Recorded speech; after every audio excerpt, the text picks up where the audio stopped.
afternoon, everybody. Welcome to our little out-of-the-way corner of the Grand America Hotel. My name is Sarah Henners, and I work at the University of Utah. I am an assistant research professor up there.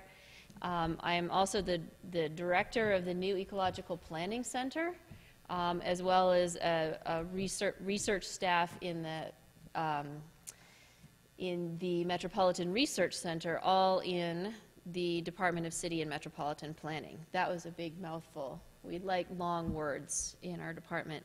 And so just to give you a little bit of my background, which will give you the background for this session, I am an ecologist and a geographer by training, and I found myself parachuted into a planning department.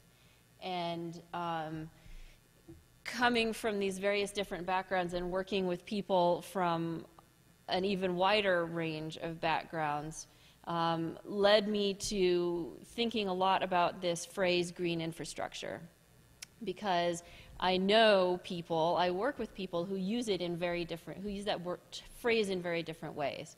And I think that getting down to sort of the meat of what the phrase green infrastructure means could actually be a productive exercise.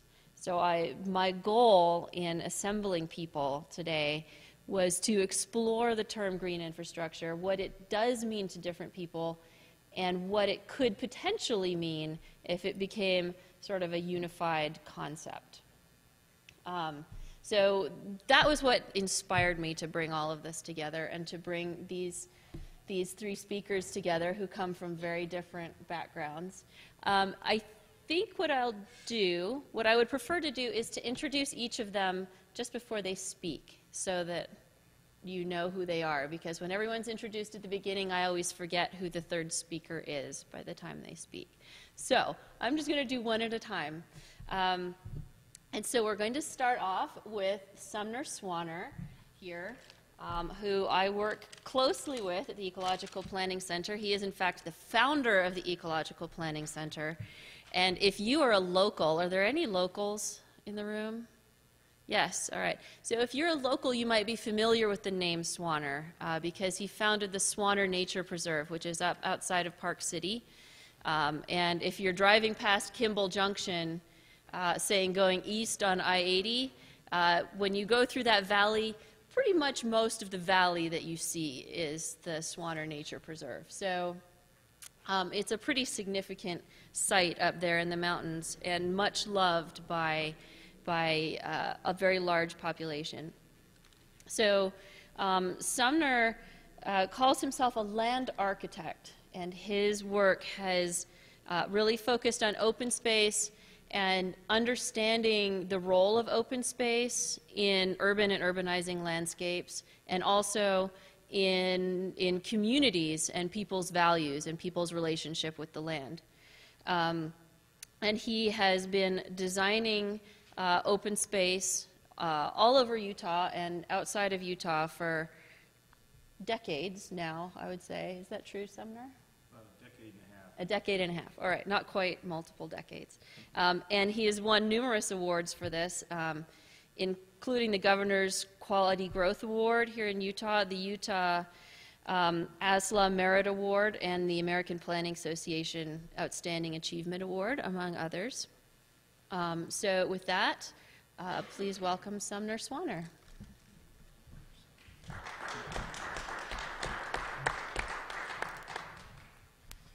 Thanks, Sarah. Oh, now you need your presentation, though, don't you? Yeah. Okay.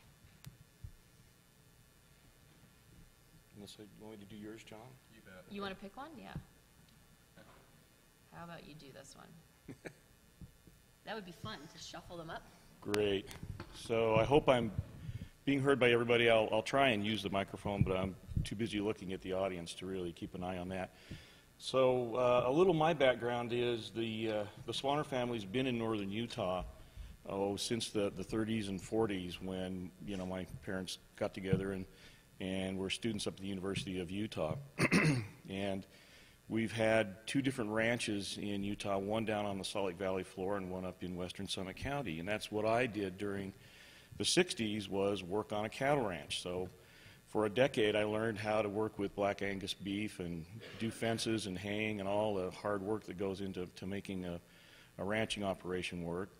In the 70s, I'd always wanted to be an ecologist, so I was up at Utah State working in the College of Natural Resources, working towards my degree in ecology, and started working for the state of Utah as a terrestrial and an aquatic ecologist, both in the Uintas and down at Lake Powell. And at one point I came to the conclusion that there were so few private sector ecology and biology jobs that I just didn't want to continue working for the government, and so I moved from that college to the Department of Landscape Architecture and Environmental Planning because they had a very strong bioregional tie to the College of Natural Resources. So I went into landscape architecture, but not from an artistic background, strictly from a scientific background, and I found some people in that department that had that same sort of demeanor, and lo and behold, they trained me to be a designer. So I have a really interesting skill set from that perspective. On a personal side, I am actually a real estate developer. So those of you that are familiar with the Kimball's Junction area and the new park development, that's one of my projects. It's a LEED ND certified commercial area with over 800,000 square feet of commercial. And so from a business perspective, you know, I've done the real estate development, and I also ran an architectural, landscape architectural, and land use planning firm for over 20 years. So I've got this really unusual mix of skills that ultimately has led me to the discussion that we'll have today. Back to the Swanner Nature Preserve that Sarah mentioned, that was a project we began about 21 years ago. Just after my father passed away, the family had about 1,200 acres in western Summit County at Kimball's Junction, and the family was truly divided on what we should do with those lands. Half of us wanted to do the real estate development. We had over 808 dwelling units approved, and I was one that wanted to do that, and then the other half of the family wanted to do more conservation type things with all of this property that we'd grown up with and we worked on. We all loved very closely, and so there was a real divide in the family. So I've been working with the Summit Land Trust. It's the first land trust that was formed in Utah nearly 25 years ago. I was one of the founding members of that organization, and I knew that there was this relationship between conservation easements and real estate. Now, back then, those laws that the IRS had put together had only been around for about 8 years, and so a lot of things were being tested with the IRS regulations at that point, and we were able to do conservation easements in conjunction with some real estate development, and created a balance up on our properties that's still there today, where most of it went into preservation, and we actually made pretty good money by not developing certain areas, but by timing the placement of conservation easements on property, and then using those charitable tax treatments to offset revenues that we were making on the other projects that were being built and sold. So all of that got me to thinking about 13, 14 years ago, what is this notion of open space? What is it really? Why does it defy definition? And if I was to ask this gentleman right here, what's your definition of open space, knowing that there's no wrong answer, what would you respond with? Do you have a definition of open space? You. Mm-hmm. Yeah, I know it's 2 o'clock, you've had lunch, I know it's a lot nicer weather outside, but this is a little test. So what comes to your mind when you think? Mm-hmm. Either unused space. An unused space? Okay. Either this or a space that was designed to be open between buildings inside the city. Okay. Would someone else give me what's your definition of open space? I have to say, I hate that word, open space. It reminds me of ball fields, and so I never use it. I use natural area or green space, but not open space, because, unless I want to talk about ball fields. So what comes to your mind when the word open space is kind of recreation-oriented things? Yeah. Okay. Space may be recreation, though I'm a leader for Sierra Club too, so, I have a different idea of recreation than ball fields. Well, you're in good company. Anybody else have a comment they want to make, what they think about? Just a basic response, please. Well,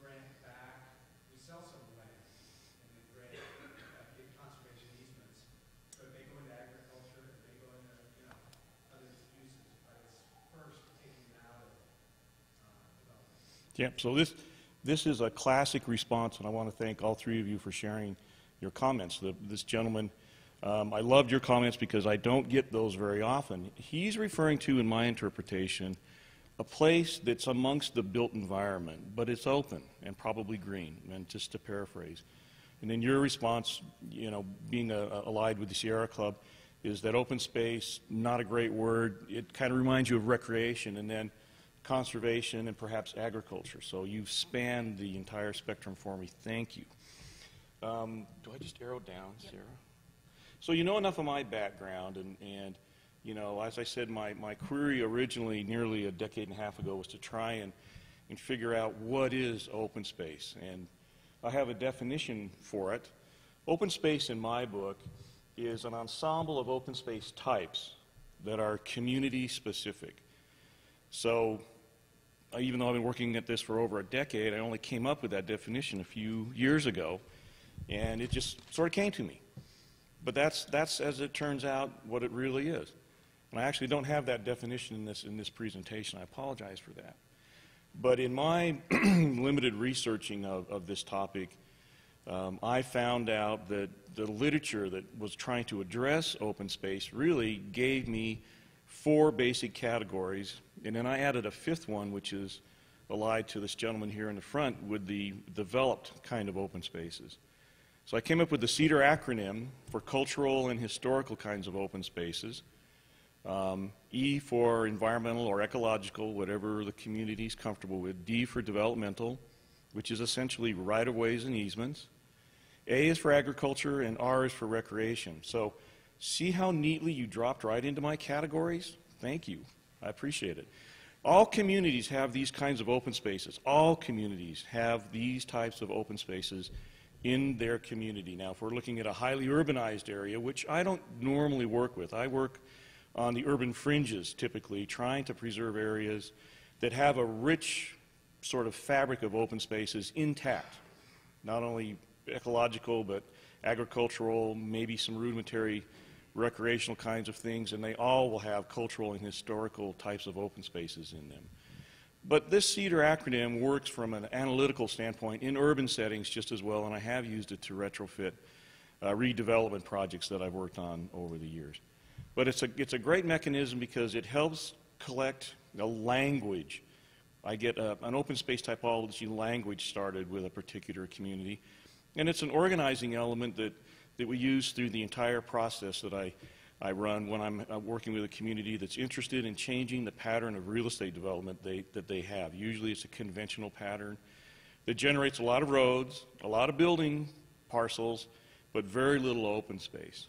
So just to explain what you're looking at, these are just some images of some open space types. And then everybody has a CEDAR matrix. We just don't know which one of these categories will be filled out by a particular community, and we divine that by going through a workshop process. And then once we go through the workshop process, we get, you know, some pretty simple maps that capture whatever the mix or the ensemble of open space types a particular community has that they're very much attached to, and eventually starts forming their green infrastructure. So if we take these different layers, synthesize them, we start getting a network, we start getting a system, and that's my green infrastructure. And I've been doing this before green infrastructure was really trending, but now we're sort of coming together, green infrastructure and Sumner's approach. So again, these the cultural, ecological, developmental is one I have to stress. I feel like I have an audience of professionals here. It really is only right-of-ways and easements. But those long corridors that we're going to look at here in just a minute, they are actually great linking corridors. They create these connections over long distances in many cases, and to not look at those in the community is a problem. You need to account for those. Now, the public's not necessarily aware of them, but I work with civil engineers all the time to find out where they are, and they're the ones that know where these things are, and some of them are truly huge open spaces. So just a few details. So cultural viewpoints, view sheds. A lot of the cultural and historical open space types have this aesthetical component to them. So those of you familiar with case law and land use planning know that aesthetical components in communities oftentimes are not addressed by case law, and so they're not considered life safety issues, and they don't rise to the surface of being protected automatically, like floodplains, geographic hazards, avalanche tracks, those kinds of things. So this cultural category has these view sheds. Future facilities, so we're always asking our constituents, our stakeholders, what might you need in terms of cultural things in the future? Outdoor classrooms. Significant locations, so we have old trails, buildings, landscapes, working landscapes. We try and find out where those are in communities. And then any corridors that we can find in the cultural category. We just ask these basic questions, that gets the juices flowing, people start giving us this information. The ecological category you may be a little more familiar with, but it can be anything from slope to water quality, usually tied to water quantity, which I think we'll hear about. And wildlife, vegetation. This list obviously varies between communities and can be configured in a number of different ways. So what we have here is a young man who's walking down in the Jordan River floodplain area here in Salt Lake Valley. So between Utah Lake on the south and the Great Salt Lake, there's this very large floodplain. And in that floodplain, we have these absolutely enormous power lines, and we have rows and rows of them. This right-of-way is over 1,000 feet across, and there'll never be any buildings built in there. So we need to find those utility corridors, those water corridors, whatever they are, because they can be great connectors, and to not look at those is a mistake. So ownership, infrastructure locations, intercommunity corridors, past development patterns where there may be large areas of open space that have been left unbuilt, but perhaps not with easements on them. Open spaces in developed areas. And then the agricultural ones, so soils, fields, canals. A favorite here in Utah is cattle herding corridors. We still have those throughout the state. Might have some back in your neck of the woods too. But yeah, we try and find out if we're dealing with a community that's holding their own in terms of keeping their agriculture, and they want to keep it. They want their development patterns to be sensitive to those things, or are we dealing with a community that perhaps agricultural, large commercial operations are just no longer economically viable and they're on their way out? We try and find out those things. And then finally, the trails, which is usually a really good topic when we're running our workshops. Trails, private facilities, so these are areas, private campgrounds or areas of private property where people maybe have permission to go bird watching would be an example. Quasi-public areas, future levels of service, so a lot of times the communities we're working with know how many acres per 1,000 people they want to have preserved in the future, and we can somewhat project out into our green space design solutions what those areas should be in terms of acreage. Natural areas for passive activities, greenways, or recreational corridors. As I say, this is just a starting point. We use these kind of images in our workshop to get people thinking. Now, we're going to be talking about open spaces tonight. Be prepared. So where I go to get this information is not GIS bases. I go to the public. They're the ones that are in love with these spaces. They know where they are. They've walked on them. They walked through them, and those are the connections I want to develop when I'm doing a workshop. Where are your open space types? And we break it down into small enough categories that it's easy for people to get those little points, those little areas in their communities. And then part of the exercise is knowing that we're going to try and make a network out of this. And it's a planning exercise. It's very unbounded. It's not very prescriptive. We just see what we get when we're doing our workshops. And then this is just an example of the kind of drawings we get. Our workshops typically are contracted to do both real estate development and open space. So the first thing that we do are open space exercises. And this community is surrounded by large orchards, so apples, those kinds of things grow very well in northern Utah. And then we have the central city area, but they wanted to protect their orchards, and then this is actually a view shed. And then they got kind of overzealous with their markers, and they really colored these things in heavily. And then we select a population number and convert their zoning types into paper chips, which is nothing new. And then they tell us where they want to put in their population that will arrive over the course of the next 25, 30 years, and what types of development patterns they want. This community said, I want conventional in my core, but when I go out here, they selected a conservation development pattern that generates 50% open space.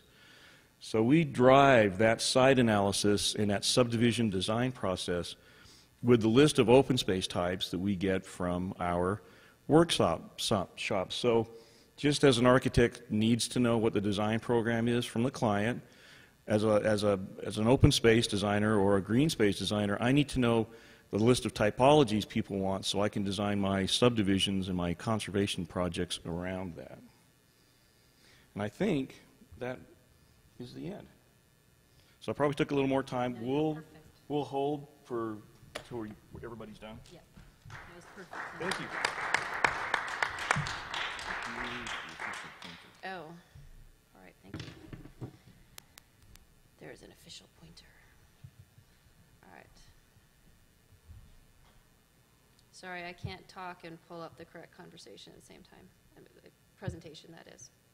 Okay, so our next presenter is Jonathan Bowers, and I found Jonathan because I wanted someone representing the engineering community. So there's also a version of green infrastructure that is very engineered. It is infrastructure that serves this. Well, I'll let you define it, Jonathan. But the way I think of it is a green version of traditional solid gray city infrastructure, and I wanted someone who could address that aspect of the definition of green infrastructure. So Jonathan is an engineer with the local company Somis, and he works on designing mostly water-related infrastructure for cities, municipalities, other developments, with particular expertise in water and stormwater systems. He's LEED accredited and has designed up to LEED Platinum projects in and around Salt Lake City, including at the Swanner Eco Center, which was a coincidence that we just discovered, and also up at the University of Utah and the West Jordan Library. So welcome, Jonathan.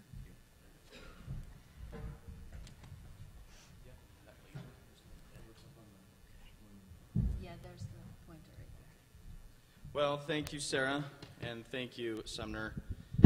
I actually really appreciate this opportunity to be here, and I hope that we can kind of gather something together as we talk about this. Now, before I get started, though, I wanted to just talk a little bit about, just briefly, background with Somis. We started back in 1946. There's rumors that it started off as like a grocery store, I think. So we've changed significantly to what we do. Now, like Sarah said, I typically deal with water infrastructure. However, I do a lot in sustainable design and stormwater management, GIS, floodplain, that kind of stuff. And now, I thought that those seem to be relevant to this audience, and so I'm going to talk just a little bit about that briefly. Now, but Somis, we also do transportation, we do surveying, mapping. We actually have a solar and wind sister company called Somis FMG. And a little bit about myself. I've graduated from the University of Utah back in 2006, and got my professional engineering stamp, if you want to call that, and for both Utah and Arizona, and have been working. Typically, again, everything that I do is usually never seen by the eye. It's usually stuff that's under the ground. You turn on the water when you're at home. You get the water that you're drinking here. That typically is something that I like to work with. I deal with pump stations, water distribution systems, tanks, and I do a lot with cities and a lot of public entities and institutions. And by nature of that, I end up working with very large scale projects, which actually has been pretty cool. However, one facet of Somis that I've really enjoyed being part of was that they deal a lot with sustainability. That is one of their key beliefs and something that we like to really hone in. And there's a few local firms here that kind of do the same. but it seems to be a little unique for us. So now, again, so I've dealt with various LEED projects and some studies, some sustainability infrastructure type studies, as well as sustainable surface improvements, and then we can go into that a little bit, as well as also peer reviewing for other consultants who are, for developers who would like to add elements of sustainability into their community. Sometimes they need a little bit of help to move it along. So that's what we do. Now, I wanted to focus today a little bit about a study that I had done a while ago, but it was for the University of Utah. Now, the University of Utah is a very, it's a significant campus here in Salt Lake City. And right now, currently, they have about 280 acres of landscape. So they irrigate about 280 acres, and it's estimating about 220 million gallons, per season. Now, there's a guy at University of Utah, pretty high up with the facility infrastructure, who had a vision and says, he's a great guy. He's like, I want to become more water neutral, is what he calls it, and trying to depend as much as he can depend as much as he can on alternative water sources. Well, I can jump to a few slides here, but what it comes down to is they're taking a lot of their water from the Salt Lake City culinary water system, and they want to reduce that. And that's got some fiscal consequences. Obviously, if they can reduce the water that they have to pay for, they're going to be, their bill will be less. However, working with the U, I know it's more than that. I know that it's important to them, and they work with that quite a bit. So again, the underlining approach is what they want to do is be water neutral. Now, that's kind of a loose definition, and we'll talk about that just a little bit. Now, historically, again, we're going to move in just a little bit. I'm going to geek out just a little bit.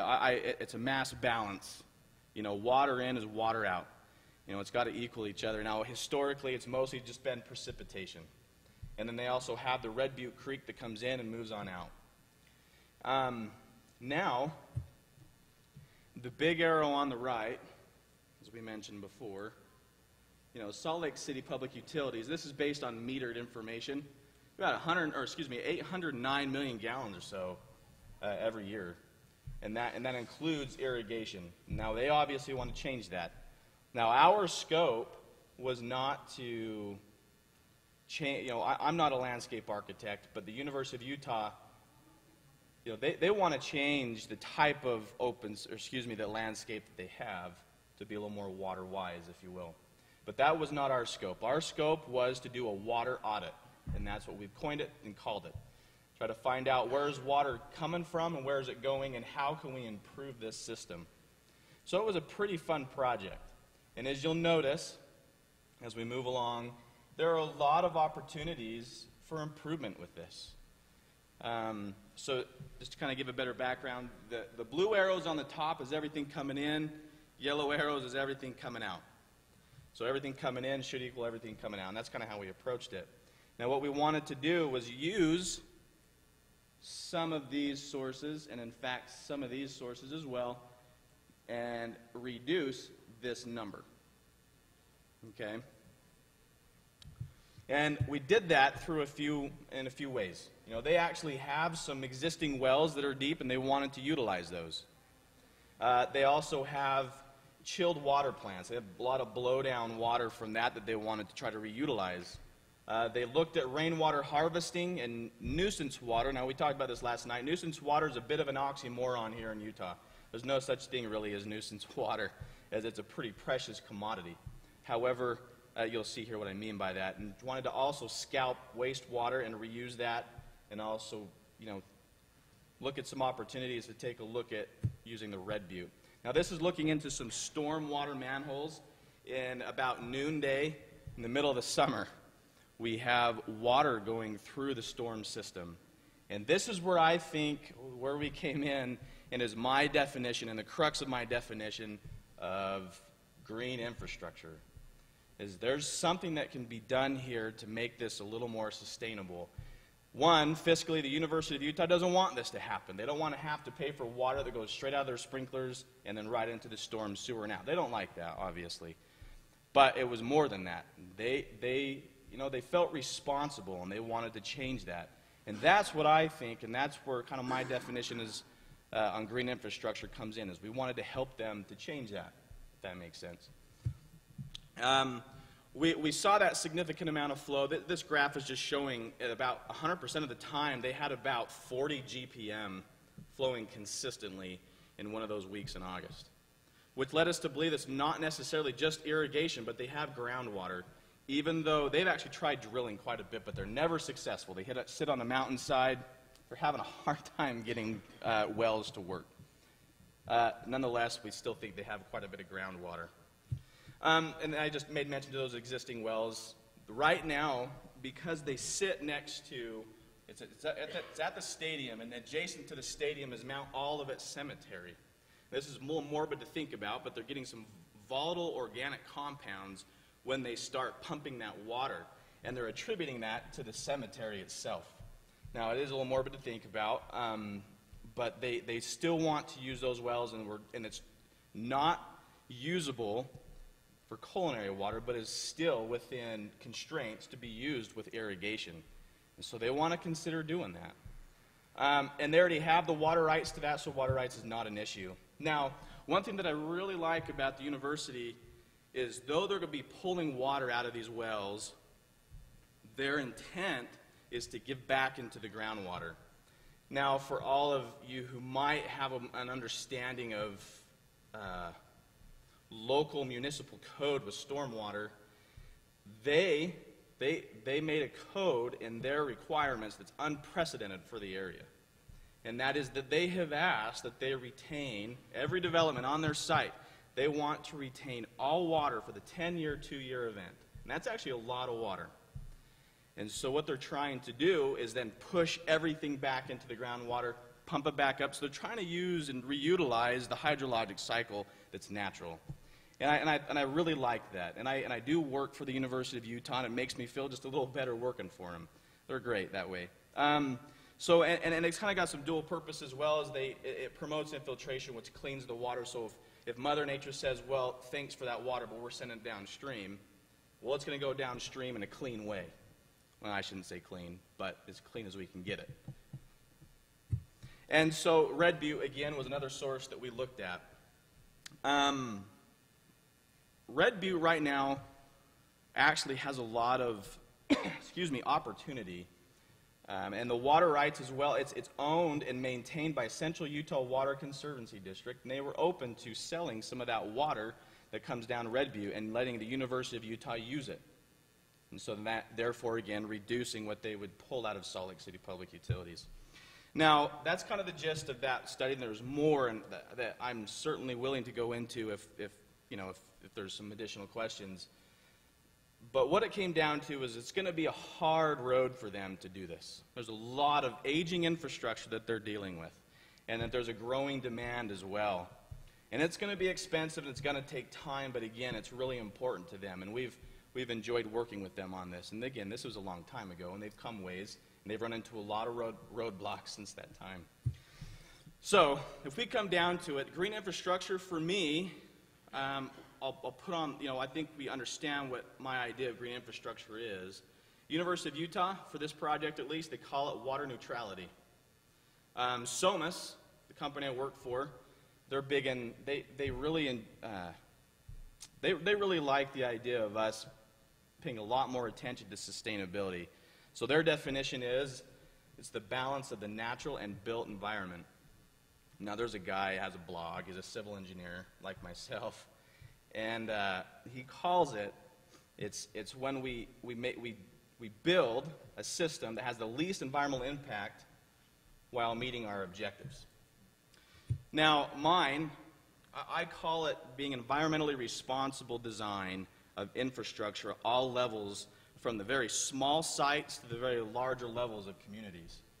As it relates to stormwater and water culinary water, and irrigation. Again, mostly just because that's my area of emphasis, but there's a lot that we can improve on. So having said that, and thinking about this, with our aging infrastructure, again, like I say, and the increase in demand, I almost feel like this is something that we're going to need to do in order to optimize, our quality of life as we move forward in the future. And I think the company they work for feels the same, and they've made it somewhat of a requirement for us to be certified. And there's a lot of LEED and other sustainable sites certifications that a project or a person can be certified in. Well, they've picked a couple for us that they've required out of that, and one of them is LEED, and the other is it's called Envision. And I'm willing, obviously, to talk about that, but I think I've taken my time here. But with that, we'll move along. You're welcome to jot down my contact information if you'd like to contact me privately as well. Thank you.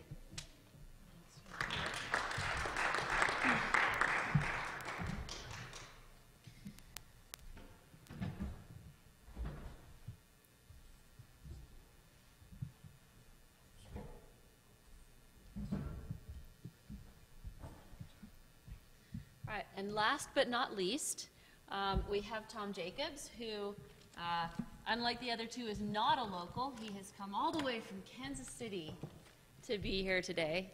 He is the Director of Environmental Programs at the Mid-America Regional Council, which is the MPO in the Kansas City region. And as part of his job, he lists the following programs and initiatives that he oversees: regional air quality, green infrastructure, energy efficiency, watershed management, and solid waste management initiatives. So basically anything green that happens in Kansas City, Tom can take credit for, and any lack thereof can also be put on his shoulders. Is that right, Tom? Sure. Okay, great. So, Tom Jacobs.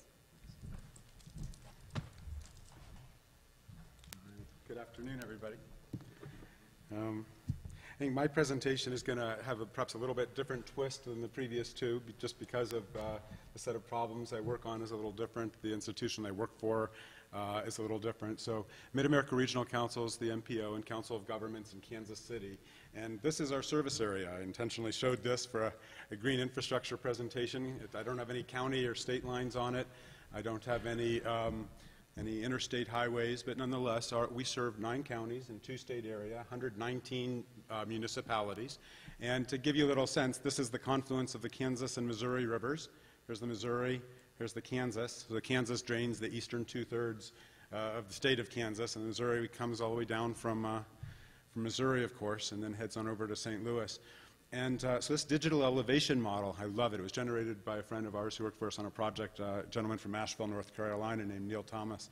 And it's wonderful. It really gives you a sense of the structure of our landscape. And Kansas City in some quarters is called River City, right? And we have some 6,000 lineal miles of rivers and creeks and streams. And when we talk about green infrastructure, this is really where a lot of that stuff is wrapped up. And I'll share a little bit more of that with you as I move along. So Sarah had asked us to really talk about 3 things. What's green infrastructure to us? Oh, golly. It's just skipping through. I don't know why. So what's the value of green infrastructure, and summarize some of my past and current work experiences. So I'll do that, but I'll share with you at the front end that this is, I think, the 3rd CNU Congress that I've attended, and ever since I've come, I've always been interested in the linkages between green infrastructure and kind of green environmental planning and the new urbanist approaches, and I've always seen opportunities for alignment. I've seen huge synergies and complementarities, and I would really love the opportunity at the conclusion of this to engage in conversation about really how that alignment might be capitalized on. I think that's really where we are as nationally, and trying to figure out how to bring stuff together in ways that make sense, that are practical, and so forth. So what is green infrastructure? I stole this image from Will Allen, my friend who works for the Conservation Fund, and it's this is what he uses, and I like it quite well. So it seems like nationally people use the terminology in different ways. the Forest Service or the Conservation Fund or the Nature Conservancy or some of the federal land management agencies might talk about this at a landscape scale. There's a lot of discussion about cooperative conservation. How do we think on large scale about, you know, how transportation systems and environmental systems interact? You know, the state of Arizona has a wonderful plan looking at wildlife, looking at a state green infrastructure plan, and they superimpose it on their state highway plan and say, how does it impact wildlife, and so forth. And so in Kansas City, you know, I just showed you the map of all of our big rivers and streams and creeks, and we're interested in landscape scale connectivity and thinking about how our ecosystems can remain healthy and how we can deal with issues of fragmentation or connectivity and the like, and how we can manage those systems to provide for clean air and clean water and for habitat for different species of concern. A lot of times in the conversations in this environment, we might get more to the urban side of things and be looking at issues of urban forestry or stormwater, low-impact development. So the transect, if you will, is shown on the bottom, and you could imagine how different definitions of green infrastructure might apply in different parts of the transect. And I think part of the argument that I want to make here is, I think this is it's a really useful graphic. It's a really useful heuristic, if you will, for how different definitions of green infrastructure might align with different land use typologies. But I think that the principal argument that I want to make as we move along is that we need to look for integration at every turn between green and gray, and that I'm one who's not too keen on looking for strict definitions. I'm looking for things that work, that provide for quality, that provide for ecosystem health, that provide for quality development and high quality communities. And I think there's a lot of ways to accomplish that as we move forward, and this might be one tool that helps us appreciate where some of those opportunities might lie. So what's green infrastructure? I stole this slide from an artist in Seattle, and we think about, you know, a forest in the city. I think a lot of folks in this conference and in the environmental community really have a really heightened sense of an aesthetic ideal, if you will. Maybe it's a certain urban design pattern, maybe it's a certain ecosystem type or configuration or dynamic, that I just think this is just sort of whimsical and fun, and it's the kind of place you want to be at, and it really does provide for a healthier community, and you get all kinds of ecosystem service values out of these trees in a lovely urban park. And I think that's really part of what we're talking about. And the image just sort of encapsulated something about an aspiration towards an aesthetic that can be incorporated into the urban design fabric that we're trying to create.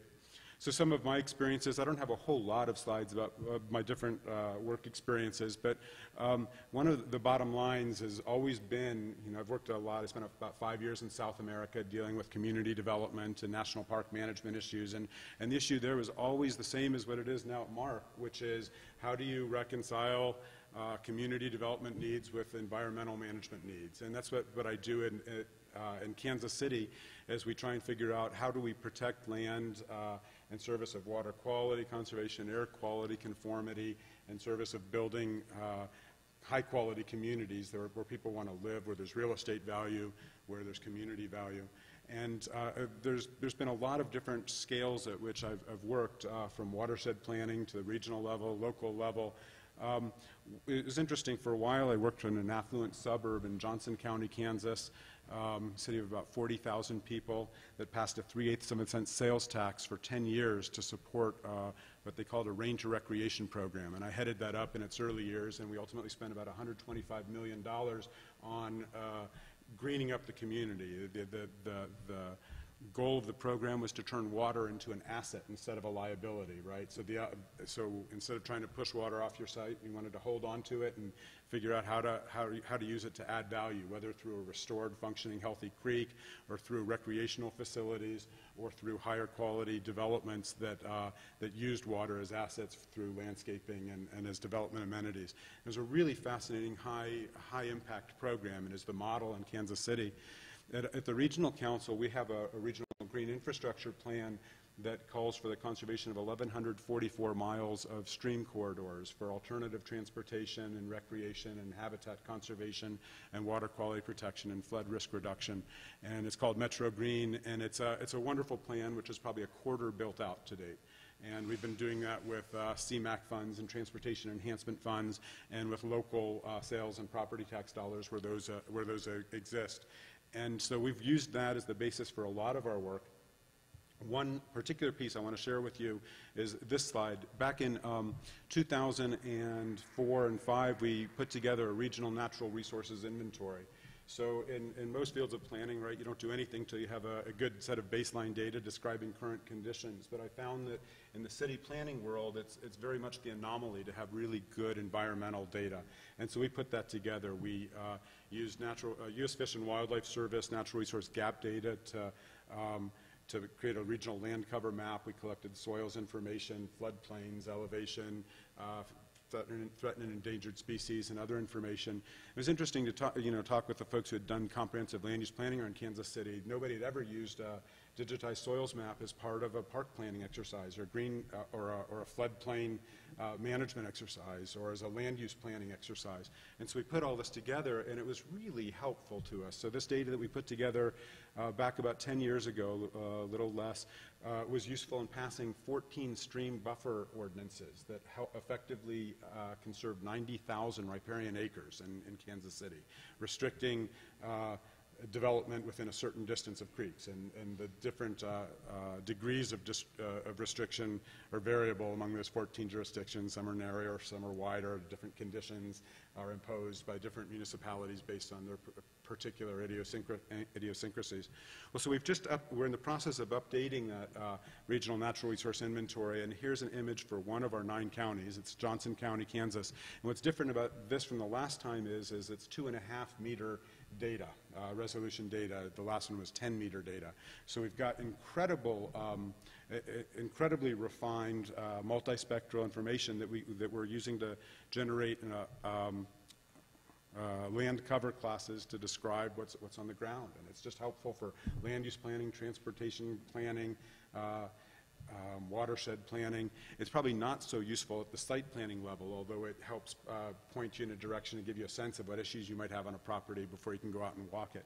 And so this is really amazing information that we're trying to bring to bear on some work that our agency's involved in, trying to support transit-oriented development. We have a regional transit plan, and so we're trying to figure out, well, how can we spur redevelopment in ways that incorporate green infrastructure and other sustainability strategies, and how might all of that work in turn complement regional growth strategies, if you will. And so this set of data is just enormously useful, and I'm excited to begin working with it. We're also going to extract from this a set of ecosystem service valuation data to help us try and understand the value of one forest polygon in relation to another, or one wetland in relation to another. So we can say, this one might provide for more water quality than another, or provide for more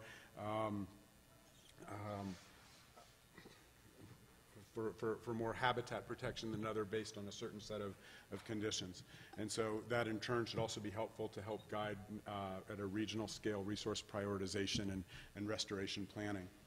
So from this point in the presentation, I kind of want to split off a little bit, and I had a few observations, or a thesis, if you will. And my thesis is that green infrastructure planning and the whole world of new urbanism are entirely compatible. And historically, I've sort of sensed, I initially sensed like 10 years ago, or I remember coming to the Portland conference for the CNU, I don't know how long ago that was, and it felt like there was a tremendous separation at that point. It seems like over time there's been a growing appreciation and understanding about how these two pieces might align, but it's continued to feel to me like there's engagement, but these two things are proceeding along parallel paths. And maybe when it's time for a discussion, maybe I'd love to hear your all's opinion about that. And really where this goes for me is how do we look for opportunities for integration? But it's interesting, I was kind of thinking about what are the similarities between the worlds of ecology and restoration, planning, and the new urbanism. And one of the things that's remarkable to me is folks who, somebody like Sarah or any of us on this panel might bring a tremendous passion for restoring and conserving the land, and that passion is shared equally in intensity and in sophistication by everybody in this Congress with respect to how do we build really tremendous places, right? This whole issue of placemaking and how do you do it, and there's so many tools and case studies that we've looked at over time, and the aspiration and the vision is just, it's there. You can feel it. And I'm wondering where there are opportunities to crosswalk these things. As I shared with that slide early on about those trees from Seattle, you know, there's a real interest in the aesthetic focused on the public realm, right? That's central to all of this, whether it's for walkability or for environmental health, or both at the same time, hopefully. Both really use a multi-purpose integrative design philosophy, and my question really is, how do we bring green infrastructure planning tools to bear with other new urban planning strategies so that we can really achieve more goals at the same time? And all of us are really pretty much shameless about taking an advocacy position, right? I mean, we're trying to change conventional practice from something that we feel, you know, hasn't necessarily worked perfectly to something that could be better. But there's differences too, and you know, so here's the transect again. I know from my training in forestry school, you know, we'd run transects. We would, you know, a group of people would lay out a transect, a line, and we'd sample points along that line to see what was growing there or what the condition of it was, and that was a transect to us. But you know, a transect for the new urbanism is really perhaps more of an ideal type of you know, according to a land use typology, and it just points to the difference in perhaps in worldviews or how we might analyze a particular place. And I thought, well, so, you know, the ecologists are oftentimes maybe more introverted. We're hanging out outside. We're hunkered down and measuring something. We're looking down. We're not looking up. We're not talking as much. And the new urbanists are perhaps, you know, embedded more in the more urbane kind of coffee shop, Seattle kind of atmosphere. Forgive me for being too flippant about these things, but there's the kind of different epistemologies, there's different worldviews, there's different problems that are being solved, there's just different communities of practice that perhaps don't interact a whole lot, which is one of the impediments, in my view, towards the integration of green infrastructure and new urbanism. And it's something that's really not that hard to solve, as people, you know, Sarah's embedded in a planning department, and as one of two ecologists on that staff, and that cross-fertilization yields tremendous, you know, insights and opportunities. I would argue that these folks who have run this transect along in a coastal environment are perhaps more evolved than the folks who are hunkered down on the mountaintop. I'd rather be there. But coming back to the transect, you know, one of the things I've struggled with is how, as you know, we understand ecological processes, how does this land use typology help us understand ecosystem flows, ecosystem processes, ecosystem structures, so that we can maintain clean air or clean water? How does a watershed boundary perhaps overlay with this? What would happen if the creek didn't stay here in the natural zone but flowed through all of the zones, right? You can begin to appreciate how urban forms and structures and processes might not align cleanly with this, and that might offer some ripe fruit for discussion about how we approach these kinds of things. So here's a quick example. In Kansas City, we're one of several hundreds of older urban areas that have combined sewers, right? And so we might be dumping raw sewage into our urban waterways, and the EPA, we have a consent decree with the EPA and Department of Justice and Missouri Department of Natural Resources at a $2.5 billion price tag in today's dollars. At the end of after 25 years, it'll probably be more like $5 billion. And so we're dumping raw sewage into the creek, and we might have an environment like this that's running through a very urban space, and we want to incorporate green solutions into that. And how do we do it in ways that are cost effective? And there's incredibly compelling evidence that say we can save a lot of money and create a more livable environment and enhance the streetscape and enhance real estate values all at the same time, while still complying with federal mandates at a lower cost than a traditional gray strategy might suggest. And so this is one example, sort of a cross-cutting thing that just poses a set of interesting questions in regard to the transect. Another is, you know, so we're thinking about, say, green buildings. What happens if every building has a green roof on it, right? What does that do in terms of the transect? You know, if every building is a LEED Platinum building, you know, theoretically, or what happens if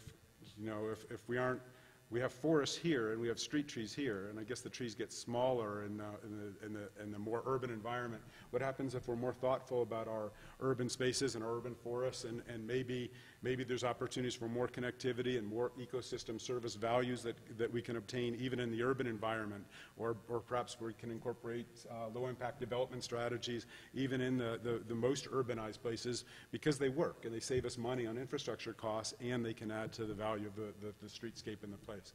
And so my point is, I think that there's probably rich conversations to have that draw from the strengths of each of these disciplines and the growing awareness that's occurred over the past decade or so to really try and do something new and better to build off of really all the incredible energy that's obvious here in this conference and that's equally visible in kind of green infrastructure conferences that one might attend.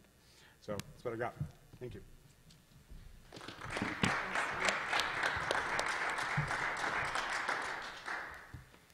Well, since we have 15 minutes left in the session, I have questions that I want to ask the panel, but I am going to restrain myself in the hopes that you all have questions that you would like to pose to the panel. So y'all have the floor if you want it.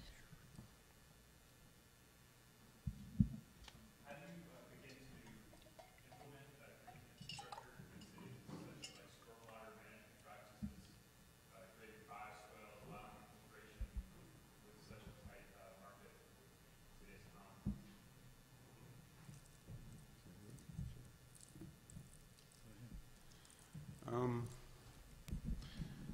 So the question is, how do we do green infrastructure when perhaps it costs more than conventional solutions in a tight economic time?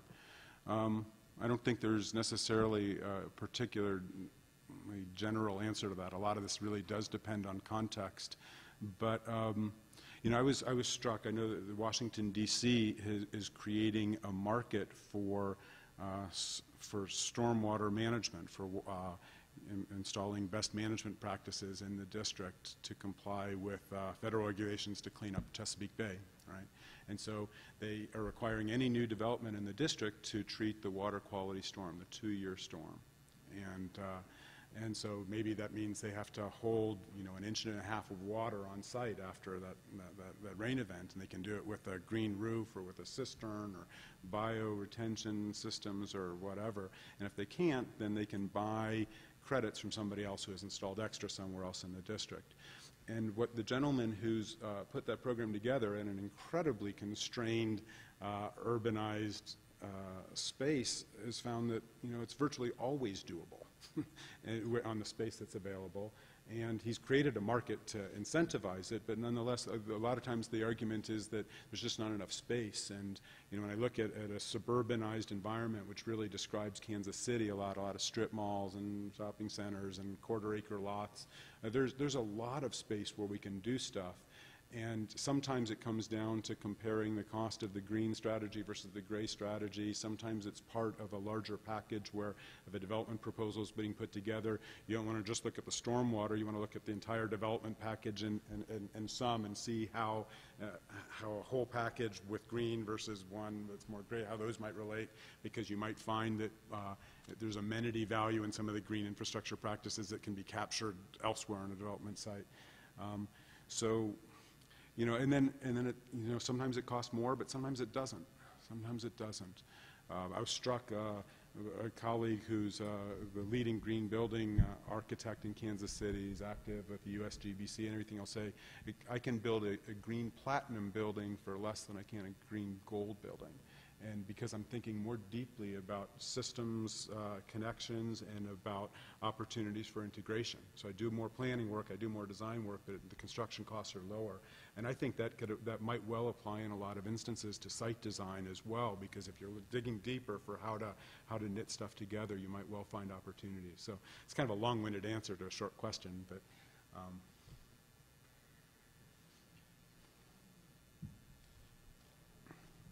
Go ahead.